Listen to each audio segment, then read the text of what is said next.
ये कहानी है लक्ष्मी की, जो सेठ बलदेव सहानी के घर की लक्ष्मी थी। लक्ष्मी के 3 भाई थे, जो गांव के साहूकार थे। तीनों के तीनों हट्टे कट्टे और तंदुरुस्त थे, और लक्ष्मी अपने तीनों भाइयों की जान थी। जब लक्ष्मी 18 वर्ष की हुई, तो सेठ जी ने लक्ष्मी के विवाह के लिए घर में पंडित जी को बुलाया।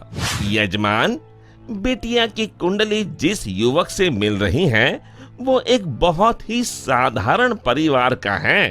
अरे उससे क्या फर्क पड़ता है, हम तो अपनी बेटी को अपने घर ही रखने वाले हैं। हमें तो घर जमाई चाहिए।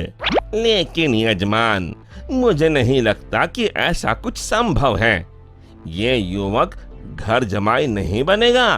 तभी सेठ जी की बेटी सेठ जी के पास आई और उनके कानों में कुछ फुसफुसाई। उसकी बातें सुनकर सेठ जी के चेहरे पर मुस्कान आ गई। ठीक है पंडित जी, आप शादी की बात आगे बढ़ाइए। और फिर कुछ महीनों में लक्ष्मी की शादी एक बहुत ही साधारण युवक विमल से हुई। शुरू में दोनों की अच्छी बन रही थी, और विमल की मां सरिता भी बहुत खुश थी। एक दिन सोते वक्त लक्ष्मी ने विमल से बात की। ना इस घर में ढंग का सोफा है, ना गद्देदार पलंग, और ना ही टीवी। ए जी, आप मेरे साथ मेरे पापा के घर चलिए ना, वहाँ सब कुछ है। नहीं लक्ष्मी, अब यही तुम्हारा घर है। तुम्हें इसी घर में रहने की आदत डालनी होगी। उस दिन के बाद लक्ष्मी हर छोटी छोटी बातों पे विमल से झगड़ा किया करती। उनके बीच बात इतनी बिगड़ गई कि अब लक्ष्मी कभी बेलन तो कभी बर्तन फेंक फेंक कर विमल को मारती। विमल बेटा, ये क्या है? तुम दोनों ऐसे लड़ क्यों रहे हो? माँ, ये रट लगाए बैठी है कि मैं भी इसके साथ इसके बाप के घर में जाकर रहूं, घर जमाई बनकर। भला मैं ये कैसे कर सकता हूँ? और इसीलिए हमारी रोज अनबन होती है। एक काम कर, तू उसे अच्छे से समझा कि अब यही उसका घर है। अगले दिन फिर से लक्ष्मी विमल को अपने घर चलने के लिए जोर डालने लगी। आप मेरे साथ मेरे घर चलिए। आपको यहाँ गरीबों की तरह जीने की कोई जरूरत नहीं है। मेरे पापा के पास सब कुछ है।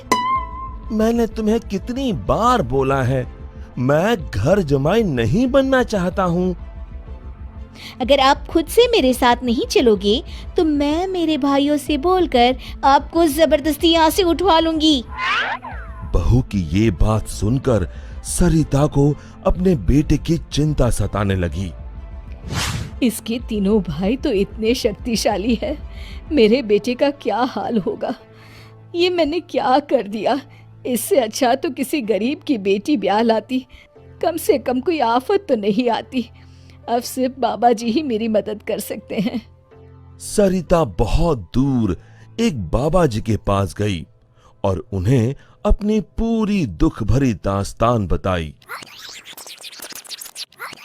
अब आप ही बताइए बाबा जी, मैं अपने बेटे को बचाने के लिए क्या कर सकती हूँ? ये ताकतवर इंसान ऐसे ही होते हैं, हमेशा निर्बलों को दबाना चाहते हैं। अब सिर्फ गुफा में रहने वाली डायन ही तुम्हारी मदद कर सकती है। सिर्फ वही तुम्हें ताकतवर बना सकती है, जिससे तुम अपने बेटे को बचा सकती हो। बाबा जी, मुझे ये डायन कहाँ मिलेगी? वो उत्तरी दिशा में मिलेगी, लेकिन उससे मिलने से तुम्हारे प्राण भी संकट में आ सकते हैं। अपने बेटी की जान बचाने के लिए मैं कुछ भी कर सकती हूँ। सरिता उत्तरी दिशा में निकल पड़ी और गुफा तक पहुंचते पहुंचते उसे रात हो गई। कोई है यहाँ? क्या आज एक इंसान यहाँ खुद चलकर आया है? वो भी मेरा खाना बनने। मैं आपसे मिलने आई हूँ। मिलने? मुझसे? हाँ। वो भी खुद चल के? बताओ बताओ क्या बात है? सरिता ने डायन को अपनी कहानी सुनाई।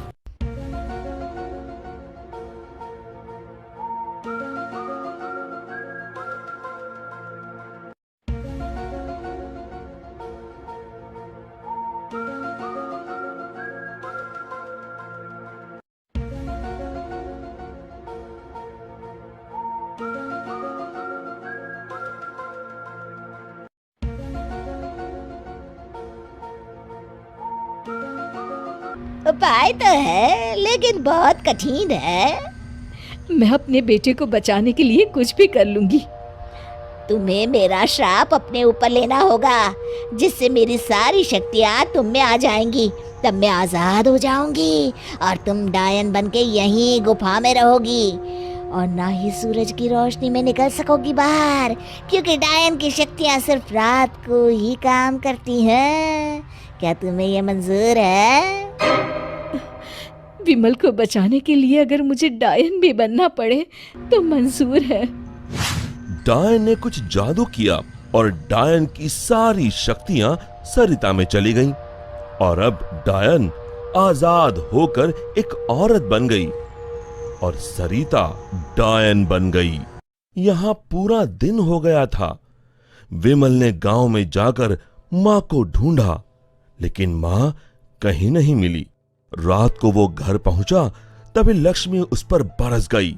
ये सब सरिता अपनी शक्तियों से देख रही थी और उसी समय सरिता डायन के रूप में वहां पहुंची। सरिता को डायन के रूप में देखकर उसके पैरों से मानो जमीन खिसक गई। सरिता जोर जोर से हंसने लगी।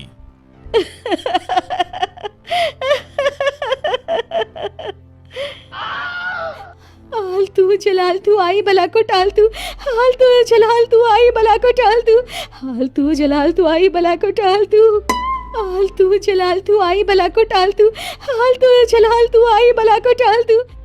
जैसे तैसे रात को लक्ष्मी सो गई और सुबह होते ही अभी अपने भाइयों को बताती हूँ कि आपने मुझे बेलन से मारा। लक्ष्मी दरवाजे से पांव बाहर डाल ही रही थी कि सरिता ने अपने हाथ लंबे कर कर लक्ष्मी के पांव पकड़ लिए। अब तुम इस चौखट के बाहर बिल्कुल नहीं जाओगी। एक बार फिर से लक्ष्मी बेहोश हो गई। अब जब भी लक्ष्मी कुछ बेतुका करने जाती थी, सरिता बीच में आकर अपने बेटे को बचा लेती और बेचारी लक्ष्मी डायन से डरकर घर के कोने में दुबक कर बैठी रहती। आलतू जलालतू आई बला को टालतू, आलतू जलालतू आई बला को टालतू, आलतू जलालतू आई बला को टालतू। विमल दिन रात अपनी माँ को याद करके रोता। तू कहाँ है माँ? कहाँ चली गई मुझे छोड़ के?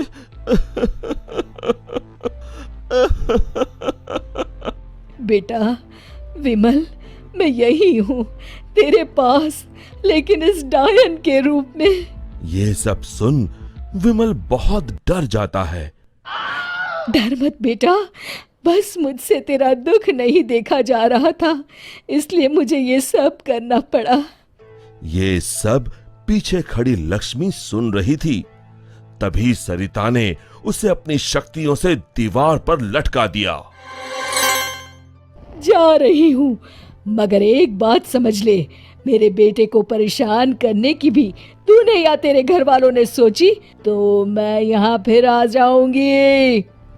जी जी जी माँ जी। तभी तो कहते हैं माँ से बढ़कर दुनिया में कुछ नहीं। माँ एक वरदान है जो अपने बच्चों के लिए कुछ भी कर सकती है। दोस्तों, हमें उम्मीद है कि आपको हमारी ये कहानी पसंद आई होगी। कृपया हमारे चैनल को सब्सक्राइब करें और सभी अपडेट्स के लिए बेल आइकन जरूर दबाएं। और हाँ, वीडियो लाइक और शेयर करना मत भूलिएगा। Bye bye.